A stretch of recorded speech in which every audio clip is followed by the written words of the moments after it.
In a quiet corner of the animal shelter, a gray tabby named Charlie sat curled up in his kennel, softly crying. The shelter was used to animals grieving their lost homes, but Charlie's sorrow felt different, deeper, heavier, like a storm that wouldn't pass. Staff members tried comforting him, offering toys, warm blankets, treats, but nothing helped. He barely ate, barely moved. At night, his cries echoed down the dim hallways, breaking the silence like tiny heartaches. He had been brought in by a woman named Grace Carter, the widow of Francis Carter, his previous owner. With tears in her eyes, she had told the staff he only ever listened to Francis. "We've tried, but we just can't care for him anymore. If we can come back, we will." Her voice cracked as she set Charlie down. And then she left, her steps heavy, never looking back. Dr. Scott White had seen grief in animals before, but something about Charlie pulled at him. The sadness radiating from that little cat was like nothing he had experienced. One evening, while making rounds, Scott stopped by Charlie's kennel. The cat was pressed into the far corner, hiding his face. Scott crouched down, trying to get a better look, and that's when he noticed something odd: the collar. It looked older than expected. Worn down, the tag scratched, almost smooth. Curious, Scott reached out to remove it, but before his fingers could even graze the clasp, Charlie hissed violently and bolted to the other end of the kennel. Startled, Scott drew back. "Easy, buddy. What's the matter?" he murmured. He had seen the tag briefly, just enough to feel a strange sense of confusion. "That's not what I thought I saw," he whispered to himself. The name engraved there didn't match what he'd been told. Scott stood and called his assistant. "Emma, can you come here for a sec?" Emma appeared moments later. "What's wrong?" "Charlie's collar. Something's off. The woman who brought him said his name was Francis, right? And her name was Grace Carter?" "Yeah, Grace Elizabeth Carter. Her husband was Francis Carter." "Why?" "Because the tag doesn't say Carter. I only caught a glimpse, but it said something else." Emma blinked, frowning. "That's strange. I'll check the paperwork." As she stepped away, Scott returned to Charlie, this time with a different plan. He brought a treat and a small feather toy, kneeling quietly outside the kennel. "Hey, buddy, let's try again." Charlie didn't move at first, wary and tense, but after a long pause, he crept forward, sniffed the treat, and cautiously accepted it. Scott didn't try to touch him. He just talked, shared stories about the pets he'd owned, the patients he'd treated, the funny things animals did when they thought no one was watching. Charlie began to relax, if only a little. With each passing day, Scott built more trust. Eventually, he managed to coax Charlie close enough to lift the collar gently. This time, the cat didn't resist.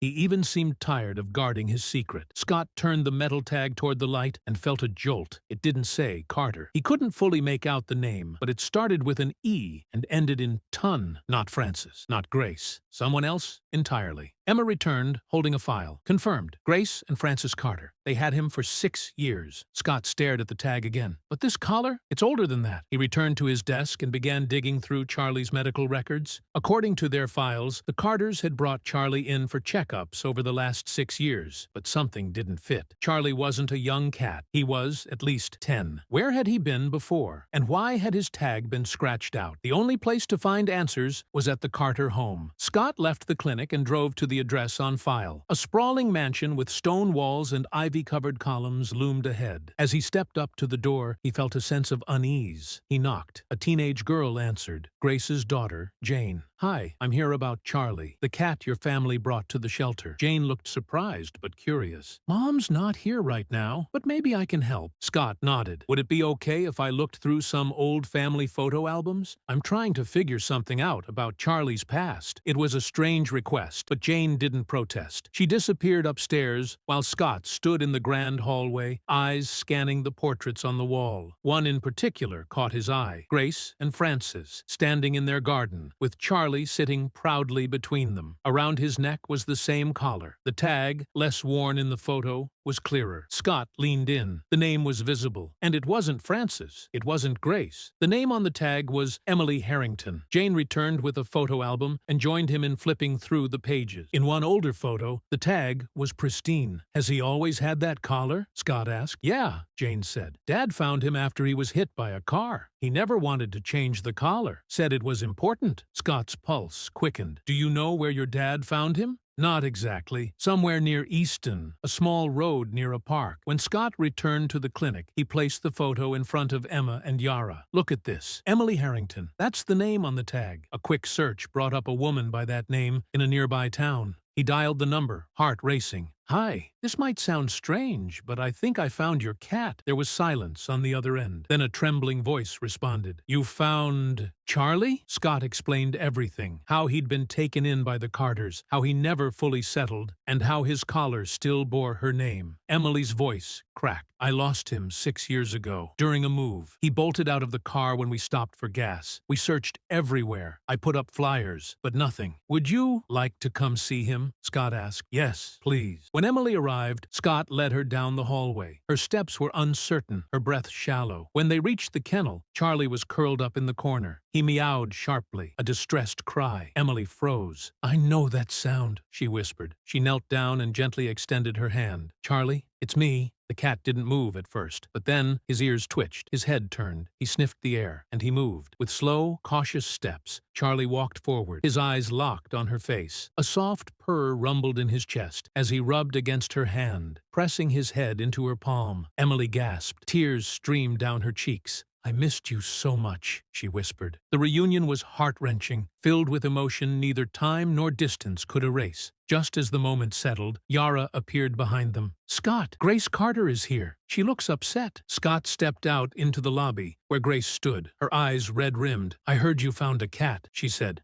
"Yes," he replied gently. "Charlie." Grace's gaze dropped. "Is it really him?" Before Scott could answer, Emily stepped forward. Their eyes met. Grace's lips trembled. "We found him 6 years ago. He was hurt. We didn't know who he belonged to. My husband loved that cat like family." Emily nodded, her voice soft. "I lost him 6 years ago. I always wondered if someone kind had taken him in. I guess I was right." The two women stood there, bound by love for the same cat. No accusations, no blame, only understanding. After a long silence, Grace said, "He's loved. That's what matters." Emily nodded. "Maybe. Maybe we can both still be part of his life?" And with that, an agreement was formed. Not out of obligation, but out of love. Charlie would have 2 families, 2 homes, and all the affection he had ever known. Scott watched the women exchange numbers, the weight of the mystery finally lifting from his shoulders. Sometimes the heart remembers what the mind forgets, and sometimes the ones we lose find their way back. Did this story move you? Would you have made the same decision to share Charlie's love between 2 families? Let us know in the comments. And if you enjoyed this story, don't forget to like the video and subscribe for more emotional animal reunions like this one. Love the content? Take it to the next level by becoming a channel member. Get access to members-only badges, emojis, exclusive posts, behind-the-scenes content, and much more. Your support helps us grow and bring you even better content. Click the Join button and be part of our special community today. Thanks for watching.